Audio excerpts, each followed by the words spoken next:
সৃজিত মুখার্জি বলেছে সে আর ফেলুদা বানাবে না, কারণ এই বাজেটে ওয়েব সিরিজ তৈরি করা যায় না উইথ সাচ গ্র্যান্ড স্কেল। তো আমার প্রথম কথা হচ্ছে, আপনার কাছে যদি বাজেট সেরকম না থাকে, আপনি কাশ্মীরি গিয়ে কেন এরকম একটা ইলাহি ফেলুদার গল্প আপনি শুট করতে যাচ্ছেন?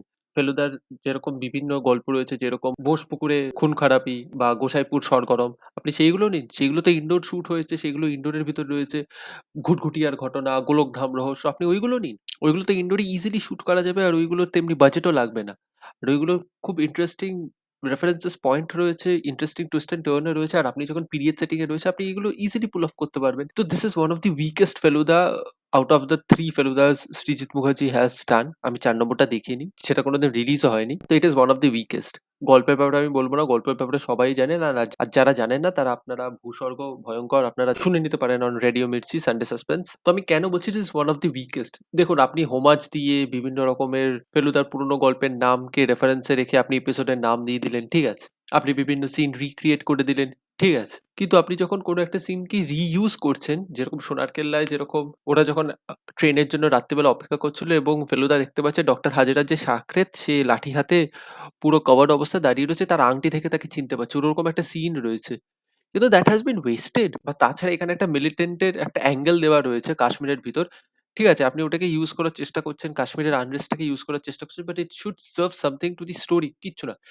ফেলুদাকে একটা অ্যাকশন সিন দিতে হবে, তাকে হিরোইক ভাবে প্রেজেন্ট করতে হবে, সেই জন্য। তো আমার এই দুটো জিনিস একদম ভাল লাগেনি। এবং সৃজিত মুখার্জির একটা স্বভাব রয়েছে, উনি যখনই কাকাবাবু বা ফেলুদার এরকম সিরিজ করার চেষ্টা করেন, জিনিসটার একটা ট্রাভেলগের ভিতর মতন হয়ে যাবে। একটা জায়গায় গিয়ে স্টোরিটা আর এগোয় না, আপনি জাস্ট সাইট সিইং করাচ্ছেন। কেন করাচ্ছেন? আপনি ইন দ্য মিন টাইম আপনি স্টোরিটাকে এগিয়ে নিয়ে যান। যেইগুলো ওরা হাউস বোটে বসে ডিসকাস করছে, যে ডিসকাশন গুলো, সেগুলো আপনি সাইট সিইং করাতে করে দেখান, সেভাবে আপনি এক্সপ্লোর করুন।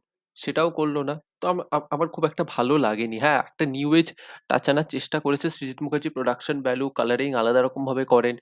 আগেরটা was more dependent on yellows, this is more dependent on blues, cool colour palette আপনি ইউজ করছেন।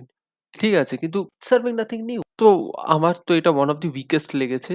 ভালো হয়েছে উনি করবেন না, I guess.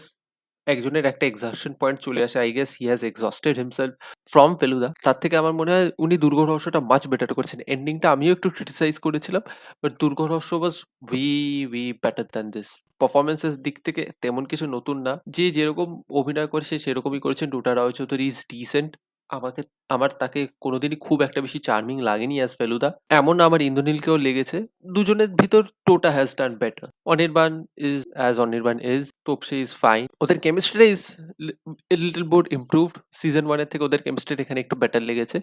Rajatava Dutta really did a great job. আমি বলব মানে আউট অফ দ্য প্যাক উনি ভালো কাজ করেছেন। ওনার কাজটা আমার সত্যি খুব ইন্টারেস্টিং লেগেছে, ভালো লেগেছে। ওনাকে দেখে আমার সন্দিগ্ধও লেগেছে, খারাপও লেগেছে, আবার মাঝে, মাঝে হাসিও পেয়েছে।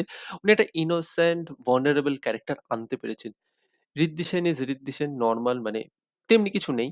তো ৬ টা এপিসোডের এই সিরিজ, আমি আগেই বলে দিয়েছি, এখানে ২ টো এপিসোড রয়েছে ১৯ আর ২০ মিনিটের, নলে সাধারণত ২৪ থেকে ২৬ মিনিটের ভিতরেই আপনার প্রতিটা এপিসোড ঘোরাফেরা করবে। তো আমার আশা ছিল যে, যেহেতু ফেলুদা এখানে একটা অ্যাসপেক্ট এ গিয়ে ফেইল করে যাবে, আপনারা যারা গল্পটা জানেন তারা বুঝতে পারবেন। আমার মনে হয় সেই জিনিসটাকে ধারা বজায় রেখে উনি নেওয়ার চেষ্টা করছেন, সেটাকে ইন্টারেস্টিং ভাবে প্রেজেন্ট করার চেষ্টা করছেন, এবং এখানে অনেক রকমের সাসপেক্ট রয়েছে এবং অনেকেই একটা murder on the orient express এ যেরকম রয়েছে, সবাই মিলে খুনের একটা ব্যাপার রয়েছে, এখানেও অনেকটা ওরকম একটা অ্যাসপেক্ট রয়েছে।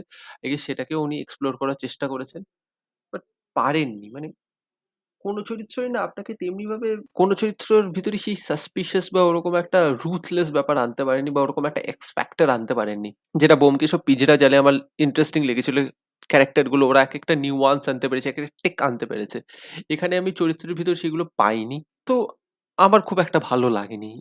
কাজে আপনারা দেখতে চাইলে নস্টালজিয়ার ভ্যালুর জন্য দেখতে পারেন। আমি তো বলব আপনারা অ্যাভয়েড করুন, তার থেকে আপনারা অডিও স্টোরিটা শুনে নিন।